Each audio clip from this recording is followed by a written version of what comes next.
de nuestra mente, pues no lo vamos a llevar a la práctica. Pero el Señor, aún así, en medio de tribulación, de dolor, de problemas, de situaciones difíciles, aún así, nos quiere en acción. Él nos quiere en acción. Porque además, cuando en medio del dolor seguimos cumpliendo su mandato, entonces recibimos fuerza extra y recibimos paz a pesar de. Así que ánimo, ánimo. Y si está pasando por una situación, le recomiendo que vuelva a escuchar esas 3 conferencias de los miércoles anteriores. Y es que eso es lo que pasó en la iglesia primitiva. La persecución que sufrió la iglesia, que vemos en el libro de Hechos, la del Nuevo Testamento, la persecución que ellos sufrieron fue terrible, o sea, terrible.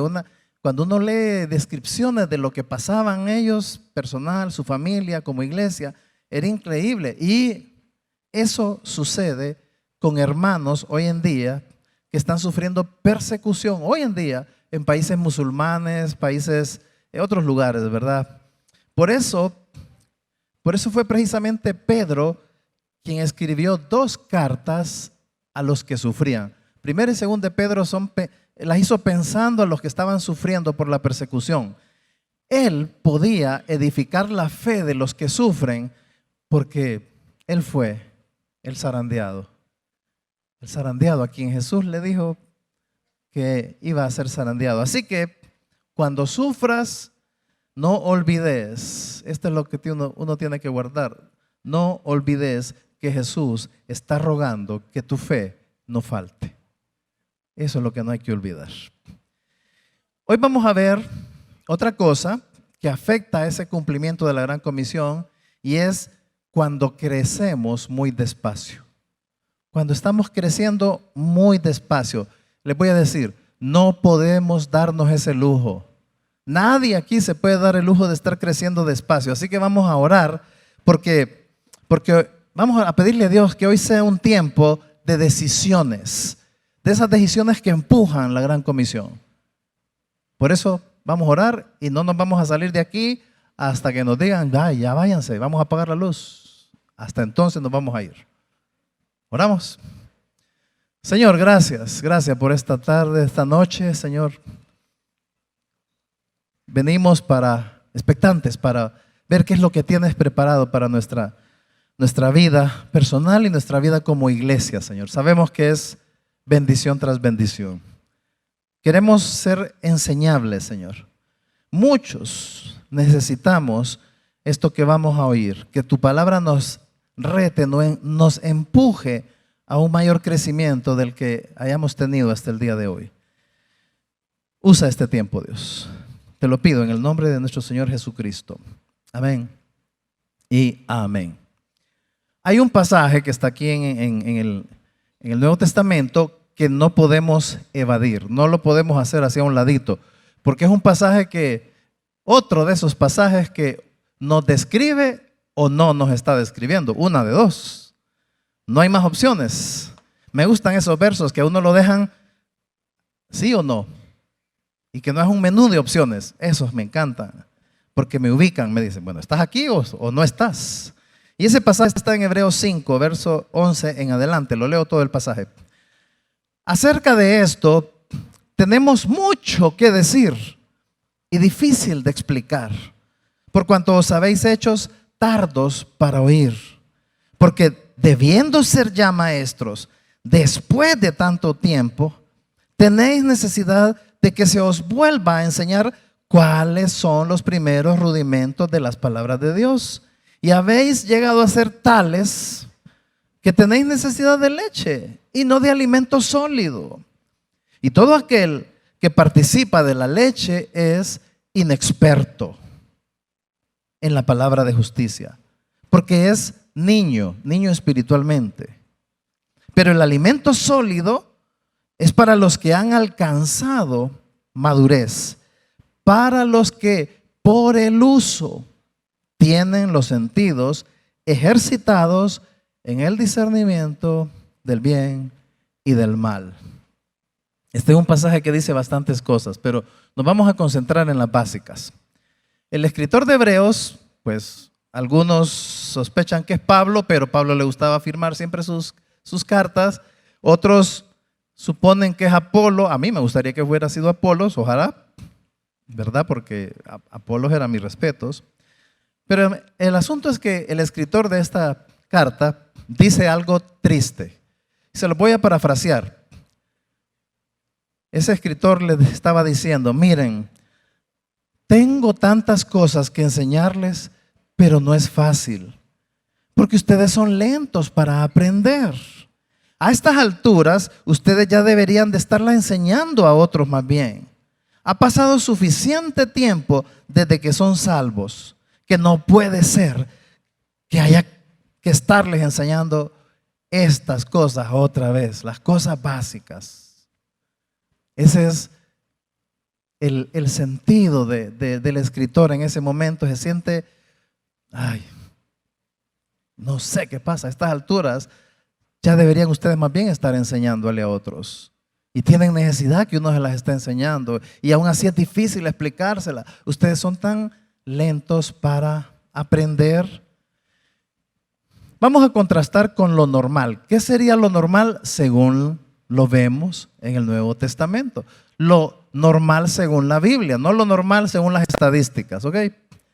Lo normal es, viene un día, alguien le explica a otra persona cómo ser salvo, ¿verdad? Viene alguien, fulano de tal, le explica a este otro cómo ser salvo, que le explica que no necesita hacer buenas obras para salvarse, sino que Jesús ya hizo la obra perfecta y que la obra de Jesucristo es suficiente para que seamos salvos y que esa obra la hizo en la cruz. A nosotros solo nos queda creer en Jesús y recibir su perdón, recibir su salvación, la cual es eterna, ¿ok? La inmensa mayoría de nosotros, cuando nos estaban explicando esas cosas, no lo sabíamos. No lo sabíamos hasta que vino esa persona a explicarnos. Entonces no sabíamos y la mayoría de nosotros creíamos que uno se salvaba haciendo buenas obras o que la salvación se podía perder y había que cuidarla y había que recuperarla a veces. Pero viene ese día, gracias a Dios, que nos explicaron bien las cosas y entonces se nos abrieron los ojos y creímos al 100% solo en Jesucristo. Ese tipo de cosas que acabo de describir, les digo, creo que es la experiencia de la inmensa mayoría de nosotros los adultos, ya grandes, venimos a oírlas por primera vez. Solo nuestros niños pequeñitos o cuando crecieron aquí chiquitos, solo ellos saben esto que he hablado desde pequeños. Pero un montón de nosotros fue grande, ya estando adultos que nos la dijeron. Y bueno, ahí ese día que entendimos, en mi caso fue a los 26 años, ahí empezamos a entender que no nos salvamos por hacer buenas obras, pero sí entendí que Dios sí quiere que hagamos buenas obras porque ya somos sus hijos. Eso me quedó claro y a muchos de nosotros nos quedó claro. Y entonces a partir de ahí empezamos, ya siendo salvos, ya estando seguros de nuestra salvación, ya estando claros cómo es la salvación, empezamos a aprender cosas. No solo a saber cosas, sino a hacer cosas. Empezamos a poner en práctica lo que Dios nos estaba enseñando en la Biblia. Y empezamos a experimentar que es una delicia obedecerlo. ¿Por qué? ¿Por qué es una delicia obedecer a Dios? Porque tenemos el Espíritu Santo para siempre y el Espíritu Santo se deleita en la palabra. Ese día que Él nos salvó, empezó ese proceso normal, crecer. Ese es un proceso normal, el crecimiento. Cuando crecemos espiritualmente, crecemos en madurez, crecemos en ir aprendiendo a ser como Él.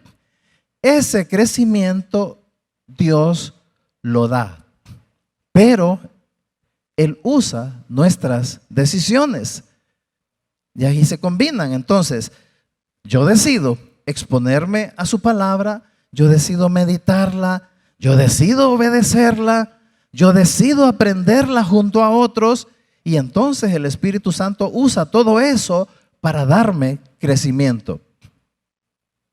No hay otra manera.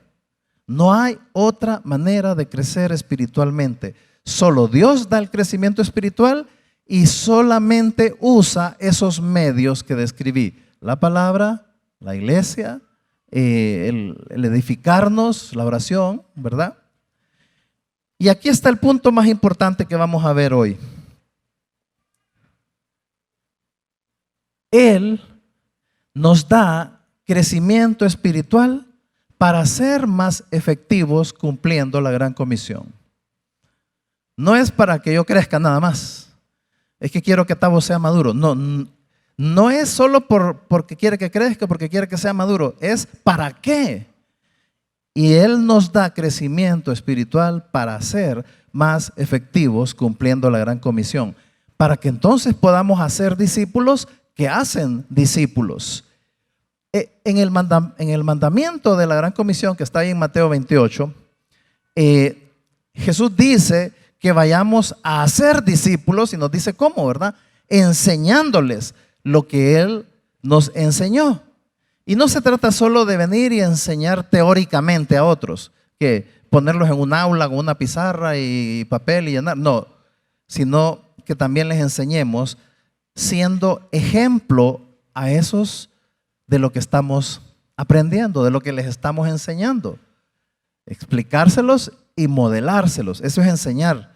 Entonces, el crecimiento espiritual es normal. Crecer espiritualmente es normal. Nosotros hemos visto cómo personas que confían en Cristo hoy, por ejemplo, y en un año, dentro de un año han crecido bastante. Lo hemos visto. Y entre más crecemos, más nos usa el Señor para estar cumpliendo la gran comisión. Pero lo más emocionante de todo esto es que entre más tiempo dedicamos a cumplir la gran comisión, más crecemos. Entonces es como un círculo vicioso positivo. Crecemos, cumplo la gran comisión, crezco. Crezco, cumplo la gran comisión y se vuelve una cuestión emocionante. En el Nuevo Testamento vemos cómo el Señor usó, recordemos eso el día de Pentecostés, el día que comenzó la iglesia, ¿se acuerdan? Vemos cómo el Señor usó a unos bebés espirituales ganando a más personas, y más, y más, y más, y más. Y eso fue en Hechos 2. Pocos capítulos después, vemos al cristianismo regado por todos lados. Vamos a hablar un poquito despacito de eso para que nos fijemos en algo. Cuando yo estaba estudiando esto, me emocionó cuando me fijé en esto. Si recordamos, los que recuerdan, la conversión de Pablo fue en el capítulo 9 de Hechos. El libro de Hechos, capítulo 9. La iglesia comienza, capítulo 2. Se calcula que los historiadores, ¿verdad?, que la conversión de Pablo, lo que sucedió en el capítulo 9, fue en el año 35 después de Cristo. También sabemos que un año antes de que Pablo se convirtiera al cristianismo, un año antes, más o menos, él empezó a perseguir a los cristianos. Llevó casi un año a estar persiguiendo cristianos. Pero si nos recordamos para atrás un poquito, cuando él empezó a perseguir cristianos, o sea, un año para atrás, año 34, fue cuando ¿qué? ¿Después de qué? ¿Qué es lo que vio el joven Saulo? ¿Se acuerdan qué es lo que vio Saulo? Cuando mataron a Esteban. También, ajá. O sea, que Esteban murió en el año 34. Síganme el hilo histórico. Murió en el año 34. ¿Y quién era Esteban? Era uno de los 6 diáconos, de los primeros 6 diáconos de la iglesia. ¿Qué significa eso? Que los primeros 6 diáconos fueron reconocidos ese año, en el año 34 después de Cristo. Y eso es increíble porque la iglesia apenas tenía un año y pico. ¿Por qué? Porque la iglesia empezó en el año 33 aproximadamente. Después de la resurrección de Cristo, en el año 33, ahí empezó. 40 días después empezó la iglesia, al año 33.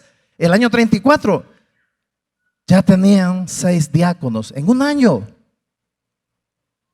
En un año esa iglesia de Jerusalén había crecido a más de entre 17 y 20 mil personas y ya tenían 6 diáconos y ahora un mártir en un año. Ojo a ese dato. Esos 6 hombres habían madurado en un año, pero no eran solo esos 6 de los 20,000 o 17,000 que había, porque dice que esos 6 fueron escogidos de entre varios hombres maduros, de varios hermanos maduros. O sea, habían más hermanos maduros, pero escogieron 6. Ok, entonces, sigamos. Pablo se convirtió entonces al cristianismo cuando la iglesia tenía 2 años de edad. Hechos 9. Hechos 10, que es cuando nos describe que Pedro se fue a la casa de Cornelio, ¿se recuerdan? Y le predicó y ahí abrió las puertas a los gentiles. Eso sucedió a los 2-3 años de haber iniciado la iglesia. O sea, el avance que estaba teniendo el cristianismo, la iglesia cristiana, era espectacular. Ya para el año 42, 44 aproximadamente, fue cuando Herodes le dio muerte a Jacobo. Ya para ese entonces Jacobo era apóstol, el hermano de Jesucristo. Ese dato es importante. El año 42, 44, eso aparece en Hechos 12.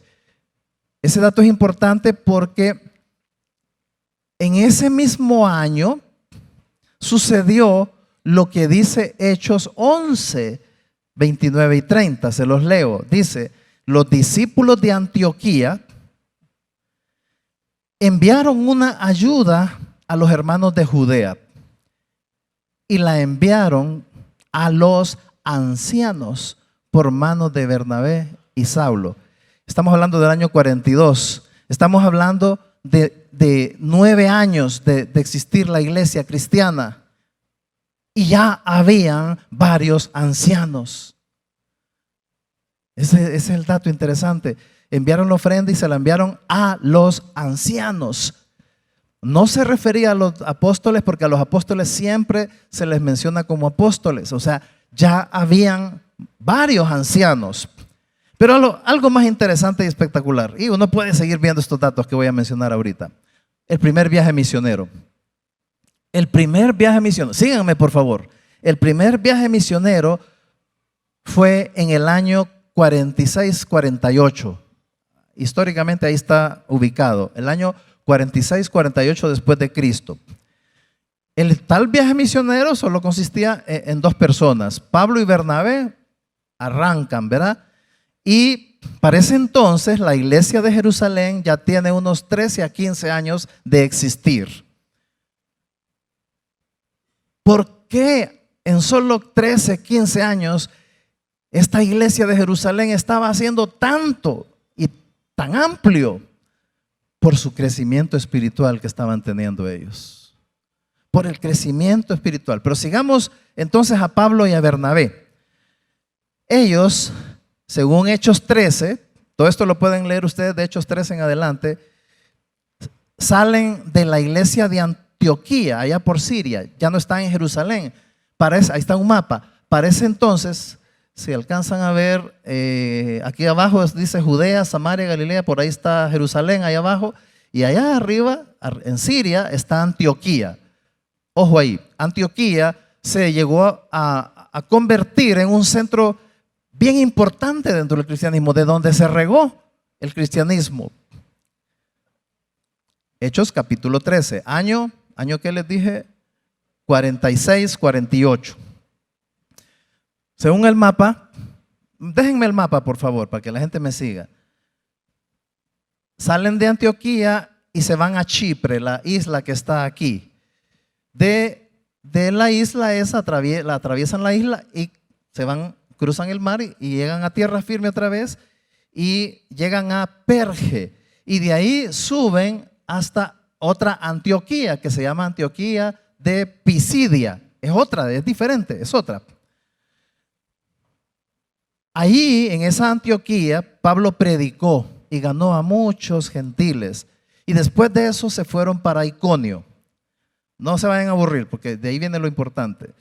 Y ahí dice que en Iconio estuvieron mucho tiempo hasta el día que tuvieron que huir hacia Listra y Derbe, otras ciudades por ahí, y se fueron porque se puso bien fea la situación y se fueron para Listra y Derbe, por ahí están en el mapa. Y ahí llegaron y empiezan a predicar. En Listra apedrearon a Pablo y lo dejaron casi muerto, lo dieron por muerto. Entonces viene Bernabé, recoge a aquel pobre hombre todo hecho pasti ahí y se lo lleva a Derbe, otra ciudad ahí, ¿verdad? De las que mencioné. Y luego de eso deciden regresar a Iconio y a Antioquía de Pisidia, otra vuelta para atrás. Por eso ven ustedes las flechas así en esas direcciones. Regresan ahí a Antioquía de Pisidia exhortando a los hermanos. Ok, todo eso que les acabo de mencionar, desde que salieron de Antioquía, de allá por Siria, dar todo ese raite, regresaron, apedrearon, enseñaron, regresan a Antioquía de Pisidia y a Iconio. Todo eso, ese viaje duró 2 años. Eso fue toda la duración de ese viaje, 2 años. Pero ¿saben qué fue lo que pasó? Que es emocionante. Hechos 14, todo lo que describí en Hechos 13. Hechos 14 dice, y constituyeron ancianos en cada iglesia. Dice que oraron por ellos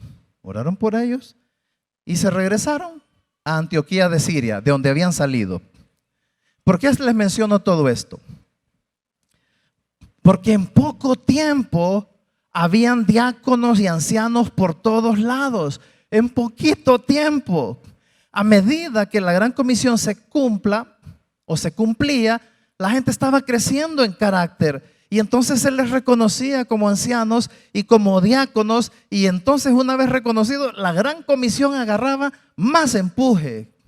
Eso que les pasó a ellos, que lo vemos aquí, no es normal, pero sí es. No es anormal, perdón. Eso es lo normal. No es anormal, pero sí es sobrenatural.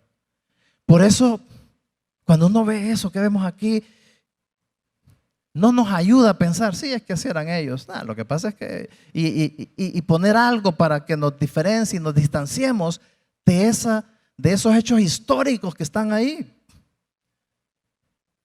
Y a la pregunta, ¿y por qué nosotros no? No hay respuesta. Tenemos que entender que la respuesta de repente nos confronta. Por eso es que vemos que al haber hermanos que van en cámara lenta en su crecimiento espiritual, en realidad se está afectando el cumplimiento de hacer discípulos, el cumplimiento de la gran comisión. Creo que tenemos un videito ahí de lo que es la cámara lenta.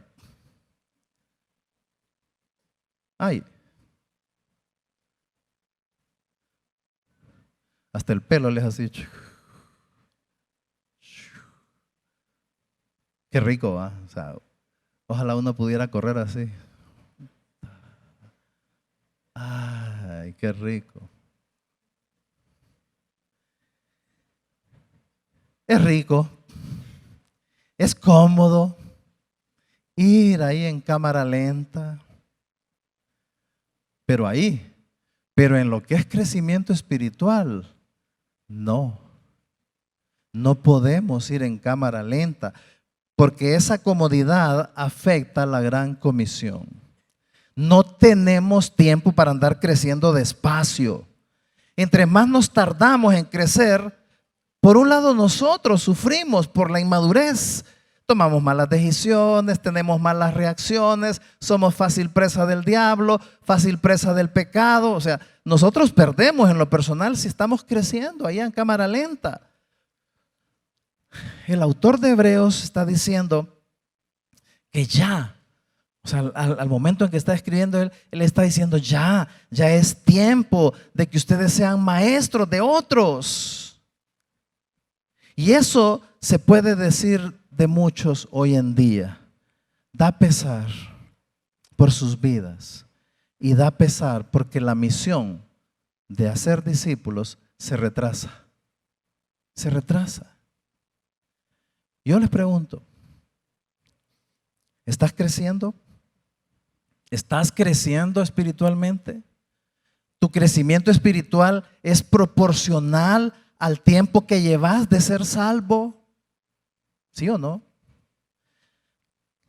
Y siguiendo la pregunta o la frase del escritor de Hebreos, mi pregunta es, ¿qué deberías ser ya a estas alturas?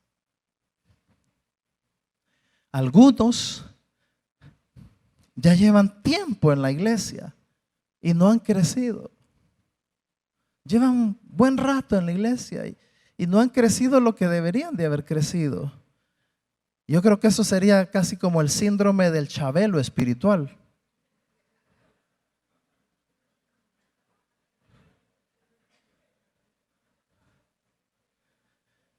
Este personaje mexicano representa a los que no crecen. Ya son viejos, pero siguen siendo niños, siguen siendo inmaduros. Y cuando uno ya lleva un buen rato de haber confiado en Cristo y estamos aquí, ya ha pasado X cantidad de tiempo y yo todavía no soy lo que debería de ser a estas alturas, ya tengo el síndrome del Chabelo espiritual. Si alguno de ustedes hace poco viene a la iglesia, si hace poco eres salvo, es normal si no has crecido mucho. Eso es normal. ¿Ok? No se vayan a sentir mal. Pero si ya eres salvo, hace unos 2 años o más, ya debería, a estas alturas, ya debería de verse una diferencia entre tu antes y tu ahora. Ya debería. Eso es lo que está diciendo ese verso de Hebreos. Ya debería de verse un antes y un ahora. En los tiempos en que se escribió el Nuevo Testamento, el tiempo que ellos llevaban de ser salvos para el escritor, para los líderes, era ya es suficiente tiempo para que ya estén creciendo. Hay un momento, hermanos aquí, hay un momento en que ya deberías de ser maestro de otros para estarles enseñando como manda Mateo 28, ahí en la Gran Comisión, para que ya estés enseñándoles a obedecer las cosas que Cristo nos enseñó y nos manda. Ya deberías. Por eso hablamos unos miércoles atrás del consumidor que solo quiere estar oyendo, recibiendo, qué bonito, qué bueno es estudio. Y está bien, pero hay que ir a la acción para crecer. ¿Cuál es la clave de todo esto? El pasaje nos da la clave para crecer. Dice, el alimento sólido es para los que han alcanzado madurez, para los que por el uso tienen los sentidos ejercitados en el discernimiento del bien y del mal. Y cuando ahí dice, por el uso tienen los sentidos ejercitados, está hablando de que crecemos. Ustedes y yo crecemos al estar poniendo en práctica los principios bíblicos. En pocas palabras. Hace poco, el fin de semana, yo dije, qué bueno que usted viene a las reuniones. Qué bueno que usted se expone a estar oyendo la palabra de Dios, a que la esté oyendo. Qué bueno que usted va al grupo y la oye. Pero también le dije que si solo está oyendo la palabra, usted va a crecer muy despacio.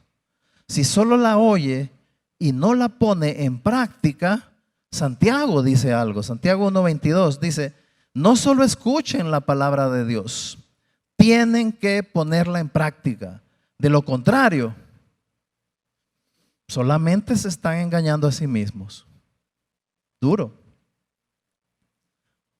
Es que así era Santiago. Entonces, tan sencillo como lo siguiente: aprendes algo ahí en tu tiempo a solas con el Señor. Wow. Aprendes algo en una reunión general, aprendes algo cuando vas al grupo de crecimiento, aprendes algo cuando una persona madura te da un consejo y lo pones en práctica lo más pronto posible. Entre más cosas pones en práctica, en humildad, te vas a asombrar del crecimiento que vas a ver en tu vida. Así de sencillo. Te vas a asustar, te vas a asombrar. Miren, no hay fórmulas súper secretas para crecer espiritualmente. Esto es para todos, para todos. Nadie está excluido aquí para estar creciendo espiritualmente. Tú puedes crecer más y tú puedes crecer rápido. Crecerás a la velocidad de tu obediencia y humildad. A esa velocidad vas a crecer. A la velocidad de tu obediencia y tu humildad. Si hasta hoy no has crecido como hubiera sido lo normal, no se desanimen. O sea, no se desanimen. Filipenses 3:13 nos da otra clave y dice: hermanos, yo mismo no pretendo haberlo alcanzado, y me sumo a eso, pero una cosa hago, olvidando ciertamente lo que queda atrás, ¿verdad? Y hay que dejar atrás ahí el chabelo espiritual, extendiéndome adelante, prosigo a la meta. Simplemente hay que tirar duro para adelante, no en cámara lenta, duro. Entonces es importante eso. Entre más crecemos espiritualmente, más causamos que avance la gran comisión. O sea que cuando ustedes y yo crecemos en cámara lenta, nos tardamos en crecer espiritualmente y no hay producción de líderes. En la iglesia del Nuevo Testamento habían muchos diáconos y pastores en cada iglesia. El hecho que se llevaban mucho en los grupos pequeños, porque era su única manera de reunirse, eso era un factor importantísimo en ese crecimiento. Entonces, hermanos, todos los que están aquí, necesitamos que crezcas. Y rápido, no en cámara lenta. Necesitamos más líderes, necesitamos más diáconos, más encargados de grupo, más pastores. Necesitamos más mujeres maduras que le enseñen a las demás. Los que crecen poco o crecen lento afectan el mandato de la gran comisión de hacer discípulos y afectan su propia vida. Si creces, va a ser una bendición para vos y para los demás. Y de nuevo, se crece mejor y se crece más rápido en grupitos de amigos. Amigos que están con el mismo deseo, teniendo tiempos íntimos donde mejorar, donde estar aprendiendo unos de otros. Ahora, en medio de todo esto quiero hacer una advertencia. No busques la posición de líder, sino el carácter. No funciona cuando empezamos a buscar la posición y no el carácter. Esto no se trata de habilidades, no se trata de motivaciones por el orgullo, de competir con otros, de envidia, crecer en liderazgo para sentirme alguien, por vanidad o por inseguridades. Así no funciona. Dios quiere usarte y se trata de crecer espiritualmente con humildad y obediencia. De eso se trata. Ese es todo el chiste. Y lo bueno es que hay trabajo para todos. Te necesitamos. Necesitamos que estés creciendo. ¿Por qué? Porque Jesús dijo en Mateo 9: a la verdad la mies es mucha, mas los obreros pocos. Hay mucho trabajo que hacer para cumplir la gran comisión. Se necesitan más hombres y mujeres maduros y madurando. La madurez te ayudará a vivir mejor y vas a ser más útil en las manos del Señor para hacer cosas grandes, cosas buenas en la vida de otros. Hoy que estaba leyendo 2 de Tesalonicenses en el capítulo 2, que está hablando del fin antes del rapto y todo eso, dije yo, este capítulo nos recuerda algo. No tenemos tiempo para ir en cámara lenta, porque Él ya viene. Cada día que pasa, estamos más cerca de su venida, y eso significa que un día de estos, ya no vamos a poder hacer discípulos. Ya no vamos a poder hacer discípulos. Porque se acabó el tiempo. Va a ir, se acabó el juego. Nos vamos y amigos, familiares, conocidos se van a quedar, van a sufrir porque no cumplimos la gran comisión. Entonces, no tenemos todo el tiempo del mundo. No tenemos todo el tiempo del mundo. Cada vez tenemos menos tiempo para cumplir la gran comisión. Cada vez tenemos menos tiempo para estar jugando a crecer en cámara lenta. Así que ánimo, a crecer rápido. ¿Y cómo se crece rápido? Bien pegados al Señor y ayudándonos unos a otros. Vamos a orar. No salga nadie, por favor, todavía. Y estoy hablando en serio. Señor, gracias. Gracias por esta noche, Señor. Gracias por lo que nos enseñas, por lo que nos retas, Señor, porque tú eres así, intenso, Señor. Y tú quieres que seamos diligentes en lo que requiere diligencia, que no seamos lentos, en cámara lenta.